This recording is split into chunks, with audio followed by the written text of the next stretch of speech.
यो मीना, welcome back to the new video of this channel from anime sucks. तो guys hope कि आप सब अच्छा कर रहे होंगे, लाइफ में ऊंचाइयों को छू रहे होंगे। तो after so long dam time again I am back with a new video. तो आज की इस वीडियो में हम एक्सप्लोर करने वाले हैं 5 एल्डर्स को।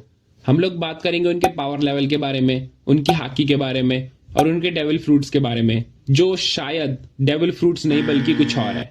5 एल्डर्स अभी तक बहुत गुप्त काम कर रहे थे और वो सबसे हाईएस्ट अथॉरिटी है वर्ल्ड की आफ्टर ईमू। बट एगहेड आर्क में उन लोगों से रिलेटेड काफी कुछ रिवील हुआ है और आगे भी उनसे रिलेटेड कई डिटेल्स रिवील होंगी।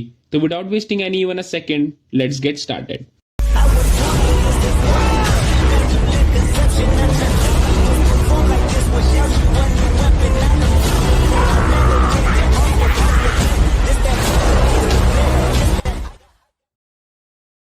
तो सबसे पहले बात कर लेते हैं कि who are the 5 elders. 5 elders को टाइम स्किप से भी पहले इंट्रोड्यूस करवा दिया गया था और हमें पता लगा था कि Gorosei celestial dragons even world government की हाईएस्ट रैंक है। As the highest ranking 5 elders always been the ones barking orders. Normal world के लिए बुड्ढे ही सबसे ऊपर है वन पीस में, but in reality Imu is the one pulling strings from behind. ये बंदा बंदी जो भी है वो गोरोसे से भी ऊपर है। इम्यू को भी साइड हटाते हैं। गोरोसे के नाम, उनकी पावर्स बहुत सीक्रेट थी जब तक एगहेड आर्क नहीं आया था, लेकिन एगहेड आर्क यहाँ है तो अब बुड्ढों के बारे में कुछ भी छुपा नहीं है। गोरोसे टोटल 5 बंदे हैं या फिर 5 बुड्ढे हैं जिनके नाम प्लैनेट्स पर बेस्ड हैं। इवन उनको टाइटल्स भी दिए गए हैं, जैसे saint Jaygarcia Saturn, warrior god of science and defence, saint Marcus Mars, warrior god of environment, saint Topman Warcury, warrior god of justice, saint Ethan Baron V Nusjuro, warrior god of finance, saint Shepherd Jupiter, warrior god of agriculture. जो power अभी तक हमने गोरोसो की देखी है वो उनकी yokai abilities पर बेस्ड है। ये लोग बहुत खतरनाक किस्म के लोग हैं। ये अभी भी क्लियर नहीं है कि उनकी योकाई फॉर्म्स की जड़ें क्या है। क्लियरली ये ट्रांसफॉर्मेशंस डेविल फ्रूट की तरह ही है। इनफैक्ट इनकी पावर्स डेविल फ्रूट्स के रूल को भी फॉलो करती है और देखने में लगता है कि ये zone type devil fruit user है, क्योंकि इनके पास रेगुलर फॉर्म, फुल फॉर्म और हाइब्रिड फॉर्म भी है और क्लियरली ये सब जोन टाइप यूजर की खासियत होती है। बट ओडा सेंसे ने इनके डेविल फ्रूट्स के नाम रिवील करने के बजाय इनकी पावर्स को योकाई फॉर्म का नाम दिया है। Isn't it quite fishy? इन सब चीजों को मद्देनजर रखते हुए लगता तो यही है कि गोरोसी की पावर्स जो है वो डेविल फ्रूट पर बेस्ड नहीं है, वो किसी और चीजों से निकली है। Perhaps this is connected to emu, और अगर ऐसा हुआ तो ये बहुत इंटरेस्टिंग होगा। 5 एल्डर्स को जब हमने चैप्टर 1085 में देखा था तब सिर्फ उनकी योकाई फॉर्म्स की शैडो या शिलहौटे को रिवील किया गया था, saving the big reveal for the climax. और चैप्टर 1010 में फाइनली बुड्ढों की मॉन्स्टरस फॉर्म्स रीइंट्रोड्यूस हुई थी। 5 एल्डर्स में से 3 elders Saint Saturn, Saint Mars और Saint Nusjuro Japanese yokai form में ट्रांसफॉर्म हो सकते हैं। Saint Warcury Chinese mythological creature की फॉर्म ले सकता है और सेंट जुपिटर सैंड वॉर्म में तब्दील हो जाता है। That appears in many fantasy stories. अब इस टॉपिक को छेड़ दिया है तो बात करते हैं 5 एल्डर्स की योकाई फॉर्म्स के बारे में। सेंट जैगरिशिया सैटर्न ग्यूकी के रूप में इंट्रोड्यूस करवाया गया था। ग्यूकी एक जापानीज योकाई है जो एक बैल और एक मकड़ी का कॉम्बिनेशन है विद कर्विंग हॉर्न्स, जैसे कि दिखाया गया था जब सैटर्न अपनी योकाई फॉर्म में ट्रांसफॉर्म हुआ था। सैटर्न पे अपनी मकड़ी जैसे पैरों से पॉइजन प्रोड्यूस करने की भी एबिलिटी है, जो ग्यूकी से इंस्पायर्ड एक और ट्रेट हो सकता है, as the demon possess the power to spit poison.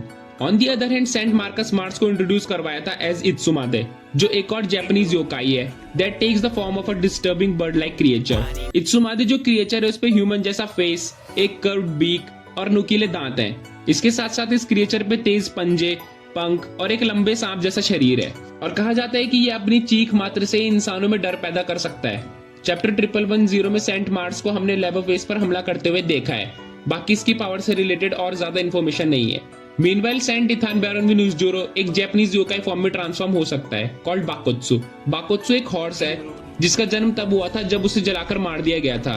इससे सेंट नुसजूरो एक बड़े से स्केलेटल वाले घोड़े की फॉर्म ले लेता है। उसकी बॉडी कैंटोर की तरफ वर्क करती है, जिसमें उसकी हाफ बॉडी ह्यूमन रहती है और हाफ बॉडी घोड़े की, allowing him to wield sword in battle। Chapter 1010 में हमने इसे कोल्ड से स्लैशेस चलाते हुए भी देखा है, जिसमें पैसिविस्ता आधे जम गए थे और काम करना बंद कर दिए थे, जो काफी सिमिलर है ब्रुक की एबिलिटी से, क्योंकि बाकोत्सु डेथ और अंडरवर्ल्ड से क्लोजली लिंक्ड है, मच लाइक ब्रुक्स एबिलिटी।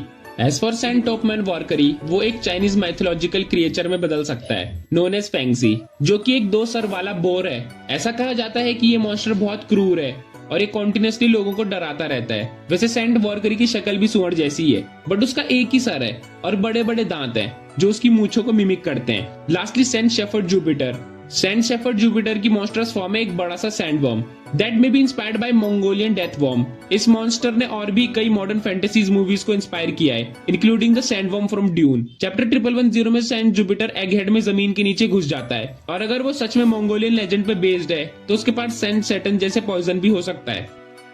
ये तो हुई इन लोगों की योकाई फॉर्म्स की बात। अब बात करते हैं गोरोसो की हाकी के ऊपर। मैंने काफी जगह ये पढ़ा है कि कुछ फैंस को ये कंफर्म भी नहीं है कि गोरोसे हाकी यूजर्स हैं कि नहीं, स्पेशली जब उनपे इतने तगड़े डेविल फ्रूट्स हैं। The answer to this question is that they certainly do possess हाकी। फॉर एग्जाम्पल, सैंड नूज़जूरो जब पैसिफिस्टास को पेल रहा होता है तो उसकी ब्लेड ब्लैक हो जाती है। उसने अपनी ब्लेड पे हाकी यूज की थी पैसिफिस्टास को स्टन करने के लिए, और हमने सैटर्न को भी एगहेड पर पहुंचने से पहले हाकी की एक बड़ी सी लहर बनाते हुए देखा है। यह हाकी इतनी तगड़ी थी कि पूरा आइलैंड ही थर्राने लगा था। इतना काफी नहीं था कि जब बाकी एल्डर्स आए थे एगहेड में तो उन्होंने अपनी ट्रिमेंडस हाकी फ्लेक्स की थी। इसे एक बार फिर एगहेड आइलैंड पर सभी ने महसूस किया, खासकर जोरो और लुच्चे जैसे बंदों ने। So it is safe to assume कि सारे बुड्ढे ट्रिमेंडस हाकी पोजेस करते हैं, और उनपे होनी भी चाहिए, क्योंकि ये वही बंदे जिन्होंने बहुत टाइम पहले पूरे प्लेनेट को टेरराइज किया था। इवन उन्होंने एंशिएंट किंगडम को भी हराया था। ये लोग वर्ल्ड गवर्नमेंट के टॉप क्लास बंदे हैं, और उन पर ट्रिमेंडस हाकी होना कोई बड़ी बात नहीं है। कम से कम इतना कहना ठीक है कि वो दो टाइप ऑब्जर्वेशन और आर्मामेंट हाकी को तो पोजेस करते ही हैं। अब वो क्योंकि इतने पावरफुल है तो उनका हाकी के ऊपर कंट्रोल भी तगड़ा होगा, क्योंकि उनमें बहुत एक्सपीरियंस है। In fact they are people known as the warrior gods. इस बात का क्लियर प्रूफ है चैप्टर 1110 में, जब लुच्चे और जोरो कंफर्म करते हैं कि बुड्ढो की हाकी मॉन्स्ट्रस है। हालांकि उन्होंने अभी तक फाइट में अपनी हाकी को बड़े लेवल पे यूज नहीं किया है, लेकिन वो भी जल्दी हमें देखने को मिलेगा, और हम बुड्ढो को फुल पोटेंशियल पे लड़ते हुए भी देख पाएंगे। और अगर वो कॉन्करर्स हाकी भी यूज करते होंगे तो उसमें कोई अचंभे वाली बात नहीं होगी। कॉन्करर्स हाकी लेकर कुछ ही लोग पैदा होते हैं, इस पावर को कुछ ही चुनिंदा लोग यूज कर पाते हैं। मरीन्स में गार्प और सेंगोकू जैसों के पास ही पावर है। हालांकि वर्ल्ड गवर्नमेंट के बीच कॉन्करर हाकी बहुत रेयर है, बट 5 एल्डर्स जो हाईएस्ट अथॉरिटी है, इन पे कॉन्करर हाकी तो होनी चाहिए। डोफ्लामिंगो जो एक सेलेस्टियल ड्रैगन है, उसके पास भी कॉन्करर हाकी है, तो 5 एल्डर्स तो और भी नेक्स्ट लेवल है। इनफैक्ट सारे बुड्ढे रॉयल लाइन से बिलोंग करते हैं, जो अपने अपने किंगडम्स के किंग थे। ऐसे में उनपे कॉन्करर हाकी होने की पॉसिबिलिटी बहुत ज्यादा है। मोस्ट लाइकली हम उनकी कॉन्करर हाकी भी देखेंगे जल्दी। Even the infusion ability of conquerors hockey, इससे वो वन पीस वर्ल्ड के सबसे स्ट्रॉन्गेस्ट फाइटर में से एक बन जाएंगे, और वो स्ट्रॉ हेड्स पायरेट्स को हराने के लिए डेंजरस एंड गेम विलन्स बन सकते हैं। So far as we have only see the brink of what the गोरोसे कैन ट्रूली डू, और पक्का उनकी ट्रू कैपेबिलिटीज इससे कई ज्यादा है, स्पेशली इन टर्म्स ऑफ हाकी। हमने एल्डर्स की योकाई फॉर्म्स और उनकी हाकी की बात तो कर ली, लेकिन एक मेन सवाल जो मेरे दिमाग में कई टाइम से खटक रहा है कि वो असल में डेविल फ्रूट्स की पावर यूज करते हैं या फिर कुछ और। इससे रिलेटेड मैंने कई सारी थ्योरीज भी सुनी है। जबकि पांचों एल्डर्स की पावर में mythical zone type devil fruits के हॉलमार्क हैं, फिर भी इसमें एक डाउट है कि सच में इसके पीछे डेविल फ्रूट है या नहीं। अकेले सेंट सैटर्न को ही देखें तो उसकी पावर से एक डेविल फ्रूट से कई ज्यादा है, जैसे कि बाकी एल्डर्स को समन करना, उसकी एडवांस ट्री जनरेशन, इतनी दूर बैठे अपने पार्टी से टेलीपैथी के जरिए बात करना। ये पॉसिबली डेविल फ्रूट्स के काम नहीं है। हाँ, एक पॉसिबिलिटी हो सकती है कि इतनी सदियों से वो अपने डेविल फ्रूट की एडवांस स्टेज तक पहुंच गए हो, इतना कि वो बिल्कुल ही मॉन्स्टर बन गए। बट अभी तक हमने ऐसा कुछ देखा नहीं सीरीज में, इसलिए अभी भी एक ये डाउट है। एक और पॉपुलर थ्योरी ये है कि ईमू ने पांचों एल्डर्स को अपनी पावर का पार्ट दिया हो, जिससे उनकी सारी पावर्स अनलॉक हो गई और वो ट्रू डीमन बन गए, ताकि उन्हें अपने डेविल फ्रूट्स की लिमिटेड कैपेबिलिटीज पे रिलाई ना करना पड़े। आप लोगों के इस बात पर क्या थॉट्स है, कमेंट्स में बताने की कृपा करें। खैर, एगहेड में फाइट और भी इंटेंस हो चुकी है। क्या लूफी एल्डर्स को पेल कर वहां से स्केप मार पाएगा? लूफी भले ही गियर 5th में हो, फिर भी एल्डर्स को पेलना ऐसा है कि नीम के पत्ते की मिठाई बनाना। फिलहाल जो उनका करंट लेवल है उसे देखते हुए वन पीस में और भी कई सीक्रेट्स हैं जो अभी भी रिवील नहीं हुए हैं, including the full extent of the 5 elders powers, जो बिल्कुल अपने को फ्यूचर में देखने को मिलेगा। So that is it all for today, and मिलते हैं नेक्स्ट वीडियो में। Till then, bye bye.